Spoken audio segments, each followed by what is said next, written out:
How to get better in Call of Duty Cold War? That, Diaslayers, is a marvelous question, and many of you are probably thinking, okay, well this just means that I have to have a very high KD and a fantastic score per minute. To you I say, that's not the case at all, and in reality, you gotta understand a couple principles first. Number 1 being, countering how to be detected. Number 2, how to enhance your detection skills. Number 3, staying alive longer, and number 4, aiming better. Compiling all this together, we then come to our 5th one, and that is taking into account your personal playstyle, aggressive, passive, or somewhere in between. And so there's a lot of things that can help you with this, in particular becoming a sneaky little ninja just like a Naruto, tossing that Rasengan, but yet not being one of those munchkins who's camping in the corner. You don't want that, I don't want that, nobody wants that. So what we're going to analyze is all these things and so much more. First of all, understanding, countering how to be detected. The only thing left to do is just to simply sit back, relax, grab that Mountain Dew, eviscerate that like button for the YouTube algorithm, and let's jump right into the video. Before we go any further, I want you to all understand that I've only been playing Call of Duty Cold War for just 2 weeks. And that's approximately, say, 1 day and 19 hours as of the making of this video, and with that amount of time, I happen to have a top 6% score per minute at 698, while at the same time still having a mediocre KD at 1.41 for being the top 15%. Now I won't lie, those 2 stats were not nearly as good as what they currently were in that very first game of Call of Duty, and in the process of making this go up in that short amount of time, I've already learned that the number 1 thing that you have got to master is countering how to be detected. Think about it like this. Every single time that somebody gets the easiest score streak in the game, a UAV, you're always going to show up on radar. That's very, very bad because then somebody knows where you're at. The same thing is also true for when you fire a weapon. Every single time that you fire a weapon, you show up on the radar. As far as your footsteps go, you are a freaking elephant who's stomping all over the place, and for somebody who happens to have an Astro A50 headset or just a nice headset in general, is going to hear you from a mile away. Taking this one step further, someone's also going to be able to see you visually through sights, such as a thermal sight or something else along those lines. Finally, any kind of movement is always going to catch the human eye. Think about it from this way. You're trying to make sure that you blend in as much as possible, as well as becoming a quiet little mouse so that nobody can detect you. How is this done? Very, very easily, as one can simply have Ghost, as Ghost is then going to allow you to become undetectable by enemy spy planes whenever you are moving. If you're camping in the corner, well, it's not going to help you out that much, so don't do that. But as long as you're moving, Ghost is always going to allow you to become invisible to UAVs. And once again, a UAV is the easiest score streak to get, and so they're all over the place 24/7. To take your ninja skills to that next level, you gotta have on a suppressor on your weapon.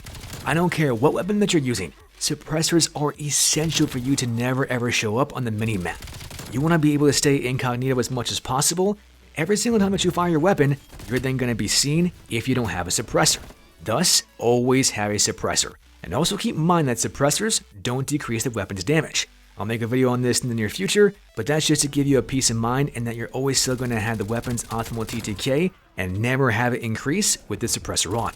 Now remember what I said from earlier, and that when you walk or when you run, you are stomping like an elephant all over the place and someone can hear you from literally miles away. To counter that, another perk is essential here, and that's Ninja. Ninja is going to allow you to sprint more quietly, and that I can tell you has saved my bacon more times than I can possibly count. And so once again, we now have a 3rd element of stealth. Ninja, Ghost, and a suppressor are all coupling together to make sure that you're never ever showing up on radar, fire your weapon with UAVs, or when walking via Ninja being a quiet little ninja. And understanding this, we're now covering our 2nd topic in how to get better in Call of Duty Cold War, and that is to enhance your detection skills.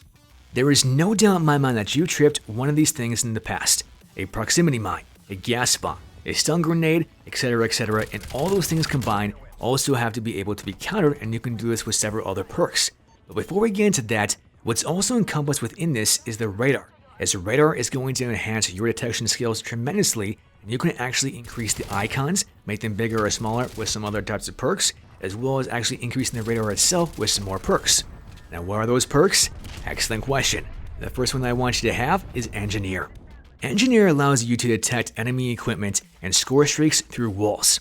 You can even see score streaks on your mini-map and reroll your care packages if you so choose. The reason why this is so great is because you can see proximity mines that are bright red on the ground. The same thing also happens to be true for those gas bombs as well as C4 and so on and so forth. With this one perk, you're able to counter all those things and become much more aggressive and also understand where enemies are currently at. Think about it like this. When you happen to see a proximity mine, how often is it that someone else is actually near that trying to protect a doorway? The same thing can be said for those gas mines, and the same thing can also be said for C4.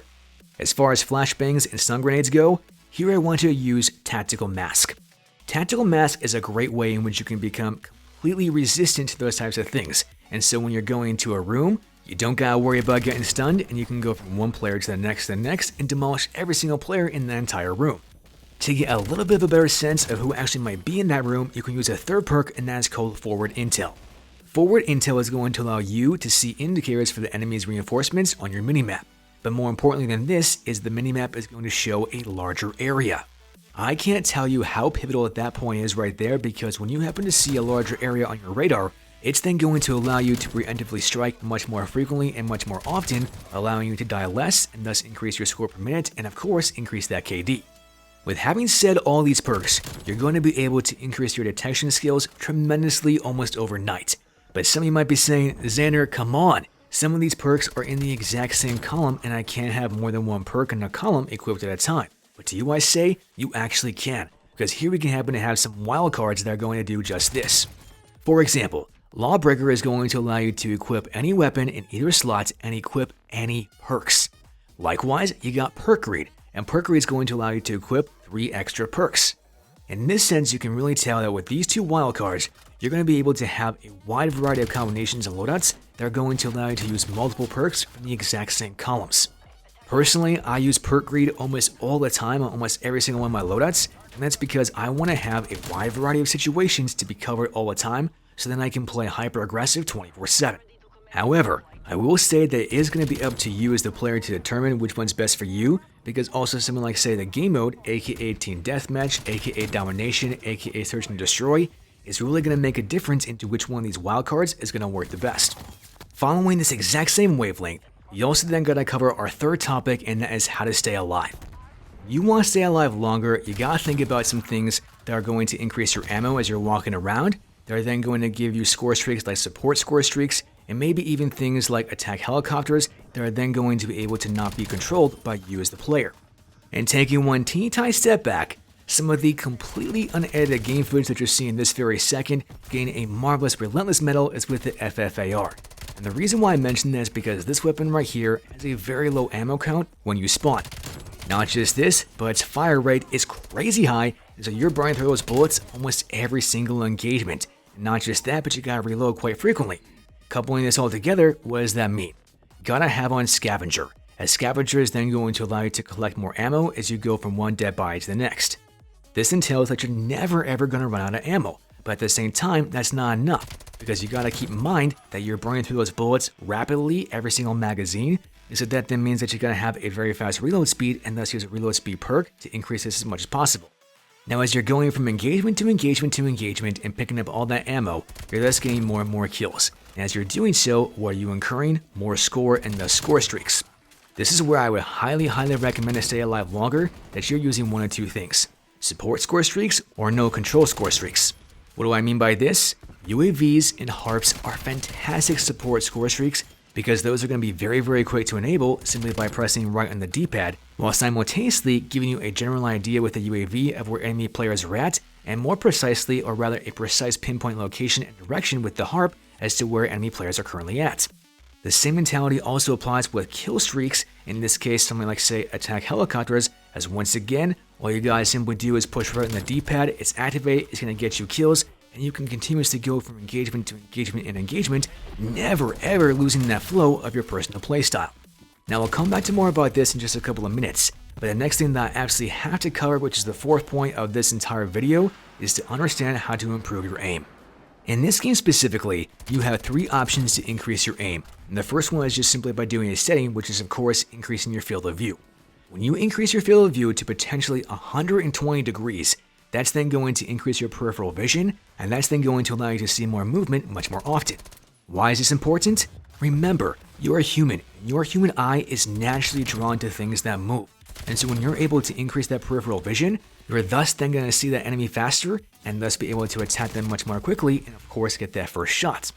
With this, The next question comes to mind, okay, well, how do I get that first shot? You can actually increase the ADS speed based upon the weapon that you're using simply by using more attachments.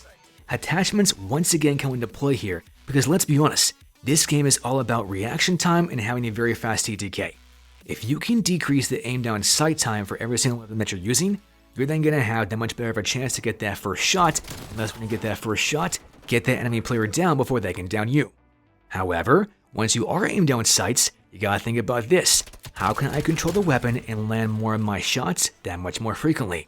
To you I say, attachments, attachments, attachments. There are many types of attachments on every single weapon that can increase one of two things: vertical recoil control and horizontal recoil control. This is something that you absolutely gotta have, and it depends upon the weapon that you're using, but find an equilibrium here that's then going to correlate beautifully with number 1, aim down sight time, and number 2, control recoil for vertical and horizontal to make sure that all your shots are landing, preferably critical headshots, making enemy players a little bit salty. Everything that I've discussed so far for aiming better is all in the game. It doesn't have anything to do with you. It's either a setting or an attachment or something else along those lines. But the last thing that I want to cover here is something that's actually a technique that I like to call centering your target. Now don't worry, I'll make an entire video on this solely alone, but for right now and in short, the centering your target technique is simply putting the enemy player directly in your crosshairs before you ever aim down sights. The keyword there, my friends, is before. And if you can master this, you're then going to land so many more of your shots in correlation with the vertical and horizontal recoil as well as the aim down sight time. It's going to be astounding, and you're going to absolutely annihilate, decimate, and eradicate every single player in your path, saying adios, bye-bye, ciao. With having said this, we come to my final and 5th tip on how to get better at Call of Duty Cold War, and that is to take into account your personal playstyle. You're not me, and I'm not you, and you're not the next player either, and so we're all going to have playstyles that are going to benefit the team the best, and as long as we stick to those strengths of that playstyle, we're all going to play 10 times better. For me, I like to play hyper-aggressive, but for you, you might to play passive or somewhere in between. It really just depends upon what your kind of playstyle is, but whatever that it might be, you're going to have to pick perks and wildcards and attachments, all that kind of fun jazz that's going to fit you the best. As long as you can become a sneaky little ninja just like a Naruto, tossing the Rasengan from what seems like miles away, I guarantee that your shinobi skills are going to be that of a master within Call of Duty Cold War, and the only thing the enemy guards are going to see coming is Anubis.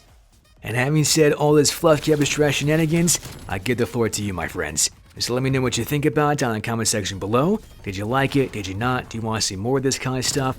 Do you want to see some more examples of exactly what I'm talking about? Did you like the unedited game footage showing exactly this? Or do you want to see something different? No matter what you guys say, you always know that I'm going to respect your opinions, and that is something that I can guarantee.